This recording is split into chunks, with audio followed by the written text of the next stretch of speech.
Hey Fly Tyers, welcome back. My name is Matt, and as always, thank you for stopping by the channel. Now tonight's pattern is a pink squirrel. Now this was created by John Bethke of Westby, Wisconsin. I couldn't tell an exact year he created it, but I did see a 2012 article where he talked about having been tying it for 5 or 6 years. So the best I can figure, this fly was created sometime in the early 2000s. So what exactly does it imitate? Well, it's kind of just an attractor nymph, maybe a scud pattern. I'm going to tie it tonight more as an attractor pattern. I don't use a lot of scuds in the tailwaters I fish here on the East Coast. Now I'm putting this fly in my Essential series because I got it from Dave Hughes' Essential Trout Flies. A great book. I'll try to do a review on the book sometime later. But it's really a pretty cool looking pattern. Not hard to tie. I think you're going to like it. Let's give it a shot. There it is in the vise. The pink squirrel. Common sizes for this guy, size 10 to 16. I'm going to be tying it on a size 12, one extra heavy scud hook with a 2.8 millimeter tungsten bead. So pick your bead to match the size of your hook. Now I'm going to put down some 015 weight. This doesn't need a lot of extra weight, but a few wraps right here will certainly help hold that bead in place. So a good 6 or 7 wraps right there will work. Jam that up in your bead, break it off. And I'm going to use black 70 denier UTC for the thread. So I'll put down a little dam behind it, then take a few wraps over it just to try to smooth this wire out.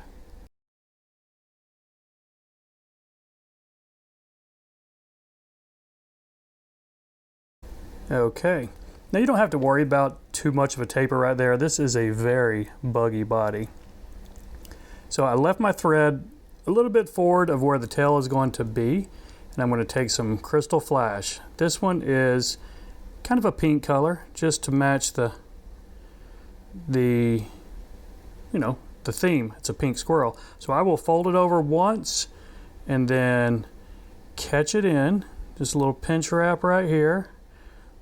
1 or 2 wraps is fine, and then I will take this forward part and bend that back, and now I will take my thread to where I want the tail to stop, which is well around the bend of the hook. So now we've got 4 strands coming off right there. I'm going to go ahead and trim them a little bit more than a hook gap. And next, let's catch in the wire. Red wire, the pattern calls for. This is a size medium. It might be a little thick, but I did not have a brassy. So brassy is a size between a medium and a small. So I tried one with a small, and I think the medium looked just a little bit better. So I caught it in and I pulled it forward. See where the front of that wire is? It's just to the back of those wraps. So I will catch this in fairly tight back here to the tail, and then use that wire to help smooth out this body between the tail and the weight. So there we go, that's a smooth enough body. Now take your thread back, not quite to the tail, leave just a millimeter or 2 there. Let's put some wax on it. Not that much.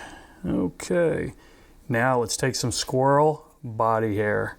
Gray squirrel body hair, really rough stuff. Now this might take 2 or 3 applications to get this dub a body up there. So just take your time here and put it on. You don't have to put it too tight because we're going to wrap that rib up through there to really lock it down. So a couple of inches at a time, put this on, and then we'll wrap it up, try to get a taper to where we're going to start the pink hot spot. So what I'll do, I've got a couple of, a little bit of thread that doesn't have a whole lot of dubbing on, so I'll use that to get it back where I'm going to start. Now the dubbing is on there, and I'm going to wrap it a little tighter as I start going up.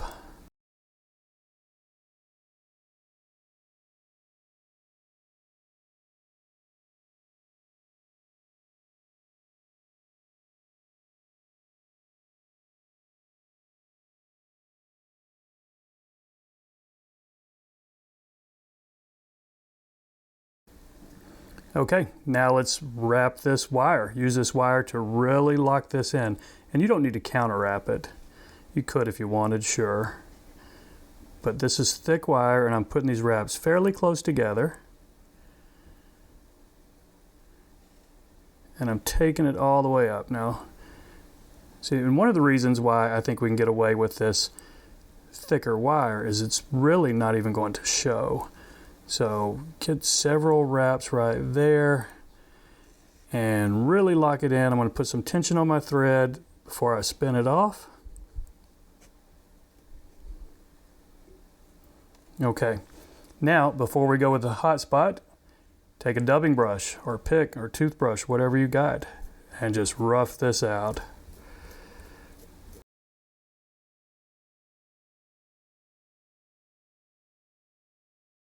You're barely going to see that red wire rib after you get it all brushed out like that. So I think that's going to look pretty good right there. Maybe just a little bit more.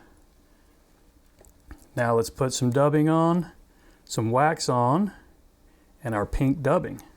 Now I'm using a synthetic for this because that's really all I had. I didn't have any pink rabbit or pink any other kind of fur, so I'm just going to put a small tight little loop of this on, and it's not a big hot spot. Maybe a couple millimeters behind the bead. About the size of a bead, I would guess. So about like that right there is going to work.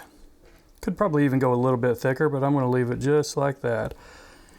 Now what you might want to do is put a drop of your head cement right here before you do the whip finish. I haven't been doing that, I've just been doing 2 whip finishes, but lots of folks will do that. So there's one whip finish, and here is another one.